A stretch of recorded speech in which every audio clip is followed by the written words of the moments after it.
Druide Informatique, créateur d'Antidote, s'associe au CRTL pour la diffusion de cette émission qui valorise les technologies langagières.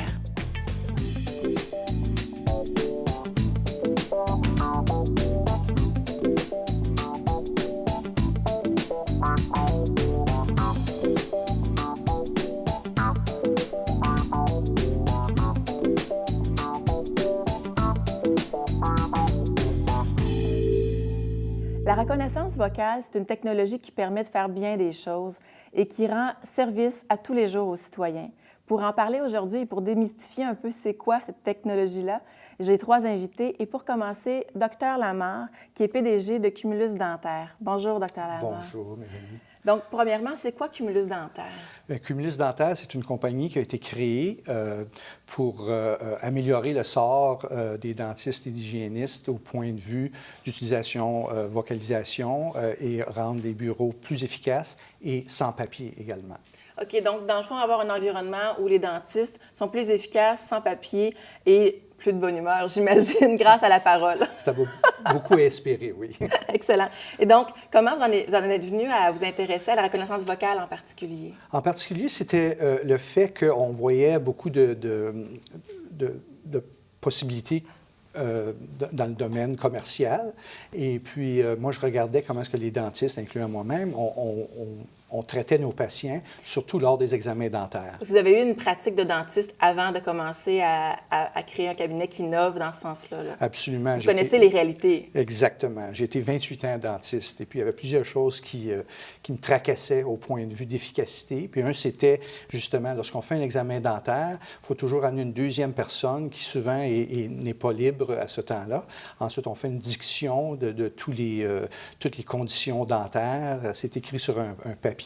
Ça prend bien du temps. Et également, on fait l'analyse des gencives en utilisant une sonde parodontale que ça fait 120 ans qu'on utilise. Qu'on n'a pas fait évoluer, qu'on n'a pas changé. Du tout. Donc, dentiste égale tradition jusqu'à ce que vous décidiez de vous en mêler? Exactement. Oui. Et donc, comment est-ce qu'une technologie pouvait venir en aide, finalement, aux autres dentistes qui continuent leur pratique? Parce que vous n'avez plus le temps de pratiquer comme dentiste. Là. Non, exactement. Cumulus Dentaire prend 24 heures sur 24 de mon temps, définitivement. C'est ça la vie d'un entrepreneur maintenant. Alors, pour répondre à ta question, il fallait regarder l'efficacité. Et puis, de cette façon-là, je regardais comment est-ce qu'on peut améliorer les choses sans changer le processus de tout. Alors, le plus naturellement possible. Le plus naturellement possible. Alors, généralement, le dentiste ou l'hygiéniste parle à une personne. Alors, pourquoi pas parler à l'ordinateur qui va prendre notre logiciel et faire toutes les inclusions de dents manquantes, de traitement de canal, obturation, plombage, les matériaux, tout ça, juste en vocalisant. Alors, on utilise la même parole qu'on dirait à une assistante. On ne change rien. On ne change rien. C'est vraiment spécial. Donc, la machine fait une partie du travail et nous permet de toujours rester efficace dans la même fluidité, finalement. Exactement. Mais même plus rapide.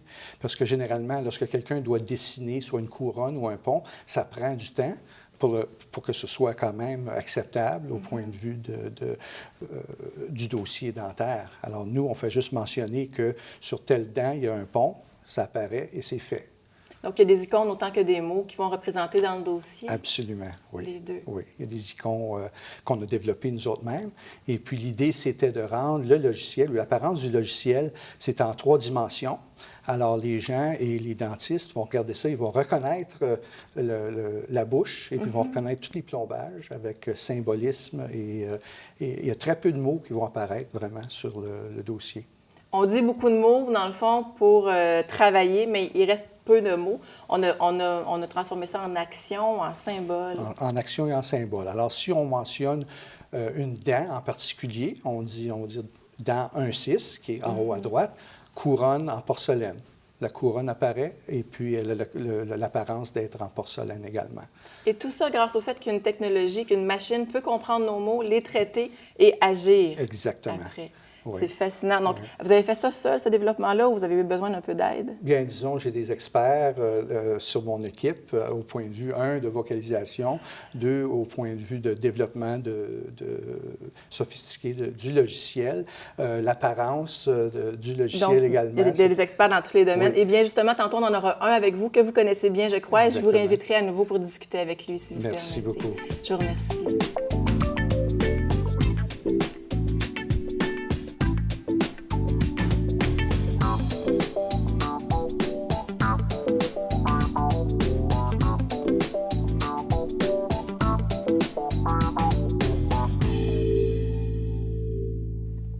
Se sont joints à nous Alan Bernardi, PDG du CRTL, et Patrick Cardinal, professeur à l'École de technologie supérieure. Bonjour, messieurs. Bonjour. Bonjour. Donc, pour avoir un portrait de ce que c'est exactement, techniquement et historiquement, la reconnaissance vocale, dans le fond, j'ai les deux experts avec moi. Monsieur Bernardi, pourriez-vous, pour commencer, nous dire c'est quoi le CRTL? Dans quel contexte est-ce que ça a un lien avec la reconnaissance vocale? Donc, on est un centre de recherche en technologie langagière. Donc, les technologies langagières englobent multiples technologies, dont la reconnaissance vocale, mais aussi la recherche d'informations, la traduction automatique. Donc, c'est ce qui traite des mots et ce qui vient après les mots, finalement. Exactement. Pour faire un jeu de mots. Et donc, comment ça s'est passé, le développement de la technologie de la reconnaissance vocale, exactement? Mais il y a une longue historique du Québec en reconnaissance vocale. Nortel, dans sa filiale de recherche, qui était Recherche Bell Norton, sur l'île des Sœurs à Montréal, dans les années 90, faisait déjà de la recherche dans le domaine. En partenariat avec l'INRS, qui est l'Institut national de recherche scientifique, qui est une autre université là, qui fait partie de l'Université du Québec. Et ils ont développé un des premiers systèmes commerciaux utilisant la reconnaissance vocale. Dans quel but à l'époque?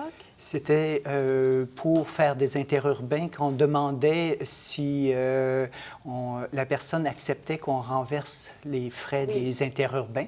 Donc, le système reconnaissait juste oui, non, yes, no.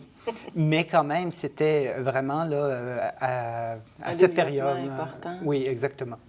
Un petit peu plus tard, ils ont développé un système aussi pour qu'on donnait pour avoir les cotes en bourse, parce qu'il faut se penser que l'Internet n'était pas là. Donc, c'est 95 Internet à peu près? Oui, exactement. Donc, c'était avant cette période-là. Donc, pour avoir la cote en bourse, tu avais les anciens systèmes à papier, mais ce système-là, par reconnaissance vocale, pouvait te donner la cote de telle compagnie, de telle compagnie. Mm-hmm. Donc, ça a été dans ses débuts. Même une personne qui est devenue célèbre, qui est devenue astronaute, travaillait là dans le temps. Madame Julie Payette. Travaillait dans ce domaine-là? Dans ce domaine-là, faisait partie de l'équipe à l'île des Sœurs. Bien, on parle d'équipe, j'en profite. On a un expert ici qui en a fait, qui a travaillé à développer ces logiciels-là. Comment ça fonctionne?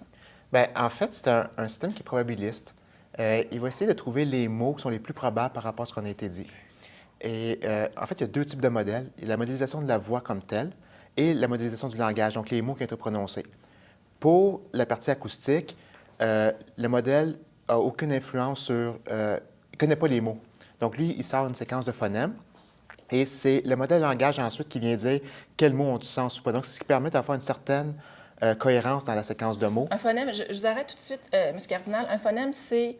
La plus petite unité de son qu'on peut produire. Okay, oui. Donc, c'est vraiment ça qui sert tout le reste. C'est le système de base, oui. D'accord. En fait, on reconnaît les phonèmes qui sont transformés en mots et ensuite sont transformés en séquences de mots qui sont valables pour une langue donnée. Donc, c'est ce qui permet aussi d'éviter les fautes d'orthographe, si on veut. Il y en a quelques-unes quand même, mais ça permet de savoir que, par exemple, aimer, ça prend un « et » ou un « es » en fonction de ce qui vient avant, parce que c'est une séquence de mots qui est valable.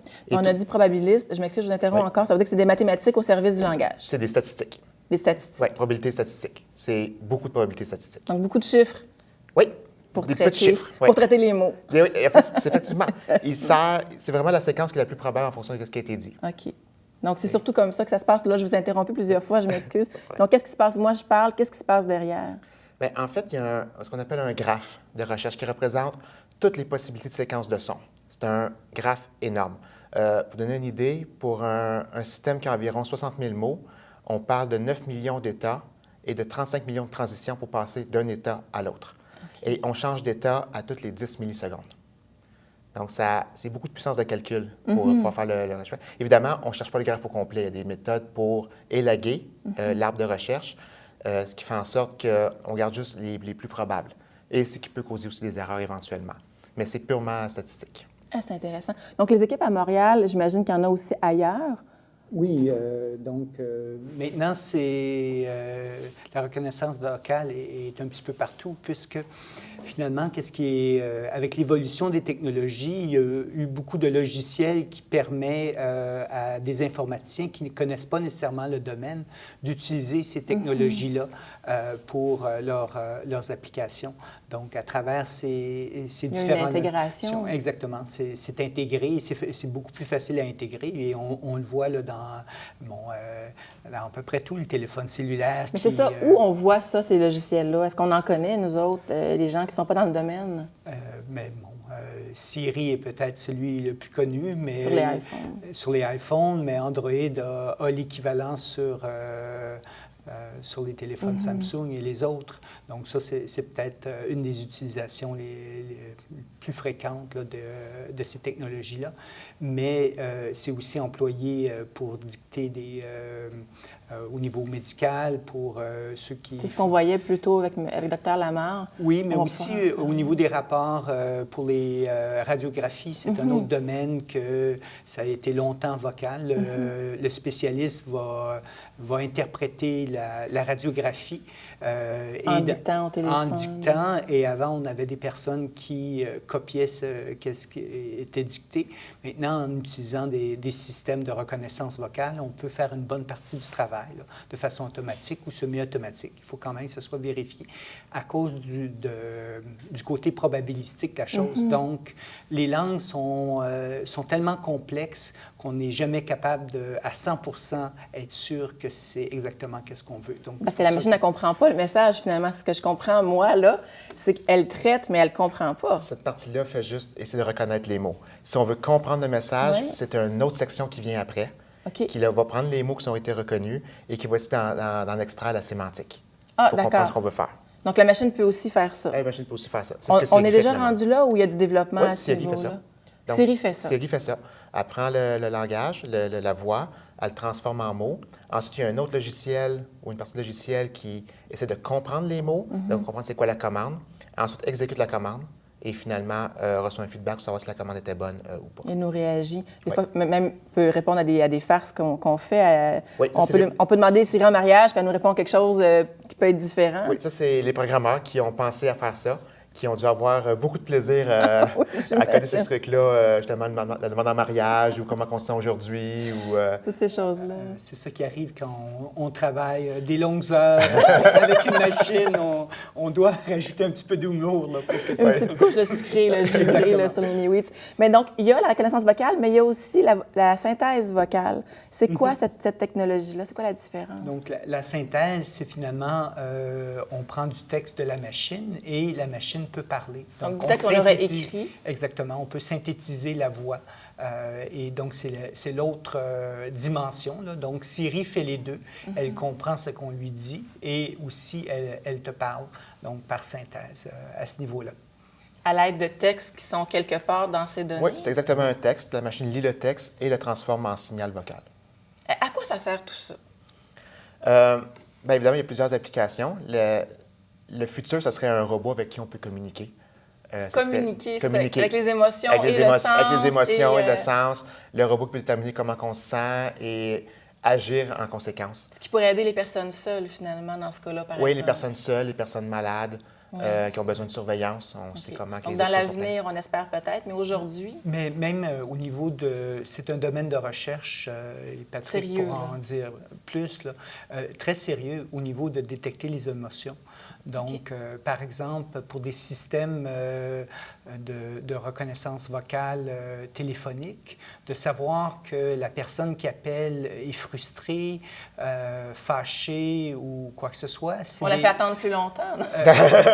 Ou on la met sur la voie rapide pour qu'elle soit servie rapidement. En détresse, par exemple. Ou en détresse, exactement. Donc, on est capable de détecter par le son les émotions que Donc, la la personne... machine pourrait faire ça aussi bien Éventuellement. que l'être humain. Ouais, même un être humain, c'est très difficile de reconnaître l'émotion par la Oui. voix. Son taux de reconnaissance est d'environ 70 Et la pour un humain. machine? En ce moment, pour un système à 5 émotions, ça tourne aux alentours de 45 Et à 5 émotions. à 5 émotions. Donc, on en a probablement plus que ça. chez Ben l'être oui, humain. mais c'est les 5 émotions de base, disons. OK. Joie, bonheur, neutre, fâché, anxieux. Avec ça, on peut composer dans la vie de tous les jours. On peut composer. Et qu'est-ce qui s'en vient dans ce domaine-là? Bon, si on est capable de reconnaître les émotions, on pourrait penser à un téléphone cellulaire qui appelle le 911 quand on voit que la personne est en détresse. Il y a Mais plusieurs là, possibilités. il y a beaucoup de possibilités à ce niveau-là. Et vos projets au jour à jour, pardon? Ah, je voudrais juste dire que ça peut être aussi utilisé par un psychologue pour suivre ses patients qui sont dépressifs. Oui. Parce qu'une façon de vérifier comment il va, c'est de l'appeler tous les jours pour voir comment ça va cette journée-là. Parce qu'un patient qui est dépressif, son humeur change de jour en jour. Et une des caractéristiques, c'est que le patient n'est pas capable de déterminer lui-même son état émotionnel. Il est biaisé par son Donc, état. la machine pourrait faire un premier filtre. Il pourrait le suivre pendant plusieurs semaines. Et après ça, le psychologue peut regarder, ah, OK, le comportement est normal ou tu as été dépressif trop souvent. Et aussi la comparaison entre un autodiagnostic de son humeur et celui de la machine peut donner une idée sur son état aussi. Oui, Parce donc que elle est plus sensible à ça. C'est ça. C'est un domaine vraiment passionnant qu'on peut aller chercher, on peut développer énormément. Donc, un gros merci à vous deux. On va parler de dentisterie avec vous et Dr Lamarre juste après. Merci énormément. Merci.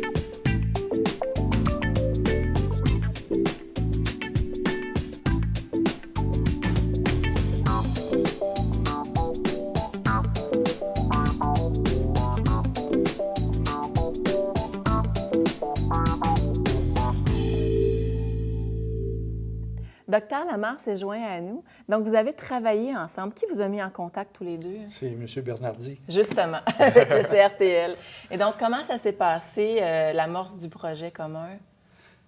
Bien, nous, on avait un besoin de vraiment comprendre les technologies qui existent présentement pour s'adapter à notre logiciel, parce que sans la vocalisation, le logiciel ne vaut pas grand-chose. C'est comme n'importe quel autre système. De dossiers de Exactement, dentisterie. exactement. OK. Donc, oui. vous avez réussi à rencontrer ce spécialiste-ci. Et après, est-ce qu'on connaissait ça avant, ce domaine-là, la dentisterie, ou pas? Ben non, pas du tout. Est-ce que c'est nécessaire de connaître le domaine? Non, pas vraiment. Ce qui est important, c'est de connaître les conditions dans lesquelles le système va évoluer. D'accord. Parce que c'est vraiment important, parce que le système est très sensible au bruit, très sensible aux gens qui parlent. Donc ça, c'est important de le connaître. Et c'est important de connaître les mots. On peut gérer ça? Oui. Le degré de sensibilité, on peut le gérer? Bien, c'est au niveau de l'entraînement. D'accord. Si on entraîne le système dans les conditions dans lesquelles il va être utilisé, ça va bien fonctionner. Donc, même si on l'entraîne avec la musique en arrière et avec des bons micros, Il pourrait fonctionner. il va fonctionner quand même parce qu'il va reconnaître que c'est le même. Et là, vous parlez d'entraînement. Tantôt, on a parlé de probabilité. Ça fait des parallèles avec la traduction automatique, finalement? C'est les mêmes principes généraux du machine learning. OK. Donc, parce que la base est la même. La base est la Après- même. C'est des probabilités OK. statistiques. Les modèles sont un peu différents, mais c'est quand même la même technique. Excellent. Donc, on en revient parce qu'on n'est pas en traduction, en tout cas pas pour l'instant. Peut-être que le Bon. logiciel est traduit dans différentes langues, par contre. Il va être disponible dans plusieurs langues. Oui, définitivement, éventuellement. oui. Donc, peut-être qu'il y aura un recoupement entre les deux technologies pour faire ça aussi. Exactement. Donc, là, vous devez savoir le contexte dans lequel la voix, dans le fond, est émise pour que le logiciel soit entraîné. Et vous avez parlé de vocabulaire. Oui. Donc, le vocabulaire de dentiste, c'est pas le vocabulaire de tous les jours. Non, effectivement. Il y a des mots qui sont. Bien, les numéros dedans, ça va bien. Sauf qu'il y a des mots plus particuliers qu'on ne retrouve pas dans un système normal. Donc, il faut les ajouter pour que le système puisse les reconnaître. Mais c'est Donc, il y aussi a un une avantage. entrée de données physiques. Oui, mais c'est aussi un avantage parce que ces mots-là, comme ils ne sont pas communs, sont plus faciles à reconnaître. Ah oui, donc Donc, c'est précis tout de C'est suite. précis tout de suite. On ne peut pas les mélanger par rapport à un mot normal. Un mot quotidien exemple, de la vie de peut-être? tous les Exactement. jours. Un exemple serait, on n'utilise pas le mot amalgame souvent dans le contexte de tous les jours. Traitement de canal, parodontie. Il y a environ 600 mots qu'on a ajoutés au vocabulaire qui sont strictement pour les dentistes. C'est vraiment de la terminologie, là. C'est très spécialisé. Et puis également, qu'est-ce que ça nous permet de faire? C'est de développer une grammaire pour la vocalisation. Alors, la première chose qu'on mentionne, c'est le numéro d'une dent. Alors, dent 1-8. Alors là, le logiciel sait qu'il y a quelque chose qui va se passer avec cette dent-là.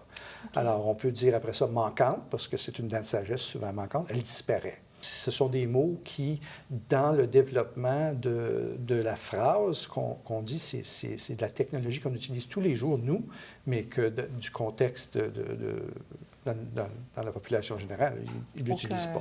C'est ça qui augmente la spécificité de notre système. Oui, parce qu'il ne pourrait pas être transféré comme tel dans n'importe quel autre domaine. Mais là, il me vient deux choses en tête. Premièrement, les dentistes doivent être formés à l'utiliser, ce logiciel-là? Est-ce que c'est complexe à utiliser? Il va y avoir un certain apprentissage parce que peut-être un dentiste est habitué de mentionner qu'il y a un plombage sur telle dent. Nous, on va dire telle dent a un plombage. Oui, parce que c'est ça, la grammaire. C'est ça, la grammaire devient très importante. C'est important pour votre travail à vous qu'il soit efficace, que les usagers en soient conscients, j'imagine. Oui, parce que s'ils disent les mots à l'envers, la grammaire va être mélangée puis il va sortir les mauvais mots. Et puis l'action va être différente, j'imagine. En fait, ça risque surtout de faire planter le logiciel parce qu'il ne connaîtra pas l'action, il n'est pas au bon endroit. Il s'attend à un numéro dedans, puis on reçoit un type de carie. Oui. Bien, lui, il ne sait pas où il est rendu. Donc, c'est important de suivre le bon cheminement dans la grammaire. Mais d'un autre côté, ça améliore aussi les performances du système en ayant un cheminement qui est fixe. C'est ça. Ça aide beaucoup. Est-ce que c'est un des défis que vous avez rencontrés en développant le logiciel ensemble? C'était pas un gros défi. Si quelqu'un dit la mauvaise chose, il y a un petit indice qui va dire « je comprends pas ». OK. Alors, recommence. Que les spécialistes ont pensé à intégrer au logiciel parce qu'ils ont de l'expérience dans d'autres projets. Exactement. Parce que là, qu'est-ce qui arrive? Également, sur le logiciel, il y a une petite fenêtre qui s'ouvre avec toutes les conditions. Alors, lorsqu'on mentionne une dent, tout de suite, il y a une indication de la condition de la dent. Alors, le dentiste, tout de suite, va savoir, on dit la prochaine chose, plombage, traitement de canal. Oui, on l'aide un peu, on l'accompagne un peu. Exactement. Parce que tout système, on devrait pouvoir le faire de façon manuelle. C'est pas efficace, mais on pourrait le faire. Alors, on tape sur une dent, la fenêtre descend, on dit plombage, on dit amalgame. C'est aussi possible, mais on veut prendre, dans le fond, c'est ça, de reconnaissance vocale pour améliorer la fluidité du travail. Parce qu'il faut réaliser que le dentiste ou l'hygiéniste, ils ont des gants. Au point de vue hygiène, on ne veut pas aller toujours... Ça passe de l'écran à la bouche, on aime moins ça. C'est ça. S'il faut aller toucher l'écran ou une souris, quoi que ce soit, bien là, vraiment, il faut changer nos gants et recommencer. Mais là, on voit toute la pertinence de ce type de logiciel-là, qui vient vraiment en aide aux professionnels ici et à la qualité de vie aussi de l'usager qui est chez le dentiste, qui trouve ça bien, que la personne manipule moins un petit peu ces choses-là. Oh, les patients le réalisent très rapidement. Ah oui, hein? Oh oui. Ah oui? Ah oui. Les commentaires là-dessus. C'est quoi le plus gros défi que vous avez rencontré en développement de ce logiciel-là, au point de vue technique, par exemple? Bien, je dirais que c'est la possibilité aux dentistes de continuer à parler, même pendant qu'il rentre les commandes. Donc, il y a les mots des commandes et il y a les mots de tous les jours, par exemple, s'il parle avec l'hygiéniste ou avec le patient. C'est ça. Donc, le système doit être en mesure d'éliminer ces mots-là, de ne pas les utiliser. De ne pas avoir de sens de l'humour. Non, parce qu'à la base, un système de reconnaissance, quand c'est un mot qu'il ne connaît pas, il va essayer d'en sortir un autre. Un de ceux qu'il connaît. Donc, celui qui ressemble le plus. Donc, il va travailler tout le temps, alors que des fois, ce n'est pas nécessaire. C'est ça. Donc, dans ce cas-là, c'est être capable de dire « Ah, ce mot-là ne fait pas partie de la grammaire. » Donc, au lieu de faire comme d'habitude, de trouver le plus proche, d'en sortir un, de carrément l'éliminer. Exactement. Okay. Donc, l'oublier. Ça, c'était un des défis. Il va rester en dormance un peu pendant ce temps. Non, il continue à travailler. Oui. Okay. C'est juste qu'il prend les fameux phonèmes et dit « Ah, lui, il ne sert à rien, lui, il ne sert à rien, lui, il ne sert à rien. » Donc, il fait juste les oublier. Ouais. Comme si on y parlait, puis ça rentre par une oreille, ça sort par l'autre, finalement. Donc, c'est un des défis, dans le fond, d'arriver à composer avec ça. Oui, c'est vraiment de faire le tuning entre les deux. Qu'est-ce qui permet de reconnaître les mots, puis quand ça n'en est pas un. C'est vraiment de trouver les bons paramètres pour que ça puisse bien fonctionner. Parce que nous, on n'utilise pas de verbe, des articles, très peu de description. C'est très épuré comme langage. C'est très, très spécifique. Alors, théoriquement, je pourrais être en train de faire un examen, parler à l'ordinateur, la réceptionniste entre et dit « Écoutez, Dr Lamar, votre femme est au téléphone. OK, dis-lui, je vais la rappeler dans 5 minutes. » Il n'y a absolument rien qui est passé dans le logiciel. Il n'y a rien qui se passe dans le logiciel. Alors, anciennement, c'était comme ça parce que si tu utilisais un programme comme Nuance, Dragon Speak pour faire du texte, Tu parles, quelqu'un vient t'interrompre, te demande une question, la question C'est apparaît écrit, sur le oui. chose, toi tu réponds, je vais t'appeler dans 5 minutes. Oui, c'est écrit, tout tout à fait. Alors ça n'arrive pas dans notre logiciel. Ouais. Et là, vous avez nommé un logiciel que peut-être des gens ont utilisé déjà Oui. pour dicter des textes ou, bon, peut-être traduire aussi. Il y a différentes façons d'utiliser ça. Est-ce qu'il y a d'autres projets concrets, en quelques mots, qui peuvent aider, avec la reconnaissance vocale, qui peuvent aider les citoyens? Oui, en ce moment, à la télévision, pour les émissions en direct, le CRTC oblige que 90 des émissions soient sous-titrées. Donc, pour le direct, c'est un problème de le faire Oui. live. Donc, C'est de la simultanée. c'est ça. Donc, il y a un système de sous-titrage qui a été développé pour ça par le CRIM, donc le Centre de recherche informatique de Montréal, et qui est maintenant commercialisé par Sovo Technologies.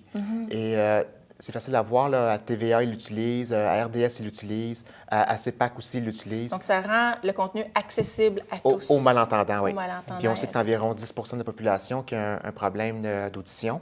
Donc, ça leur permet de se tenir au courant des nouvelles et encore plus important, de suivre un match de hockey. Plus important. Donc, on n'a pas les gens qui sont en train, au studio d'enregistrement, en train de tout transcrire. C'est vraiment la machine qui prend la place. Machine. Bien, il y a quand même ce qu'on appelle un sous-titreur vocal. Donc, c'est quelqu'un qui répète tout ce qui est dit à la télévision. Le but de Une machine humaine. Oui, une machine humaine. Mais le but de ça, c'est d'avoir des conditions qui sont parfaites. Donc, pas de bruit, un ton qui est monotone. Parce qu'un journaliste, quand il parle dans la rue, il y a un autobus qui peut passer en arrière ou lui-même a des émotions, donc son ton de voix, il change. Donc ça rend la machine plus sensible, plus difficile à reconnaître les mots. Et c'est pas long qu'à la vitesse que les sous-titres déroulent, la moindre petite erreur, ça commence à être difficile à suivre. Donc, c'est pour ça qu'il y a un sous-titreur vocal qui, lui, sait exactement comment que la machine fonctionne et est capable de dire les mots correctement. OK. Donc, il y a vraiment des défis différents. C'est parce que le contexte ambiant, on ne peut pas le contrôler comme on le contrôle en dentisterie. C'est absolument fascinant. Donc, il doit y avoir plein de développements en cours pour plein d'applications, autant en médecine que dans la vie de tous les jours. Absolument. Chapeau, messieurs, pour tous ces beaux développements-là. Merci d'avoir été OK. avec nous. De rien. De rien.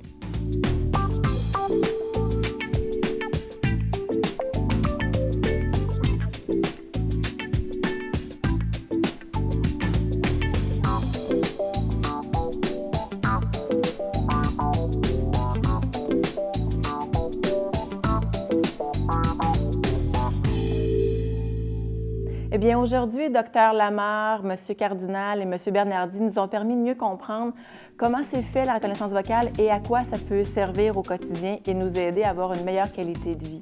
Merci à vous d'avoir été avec nous.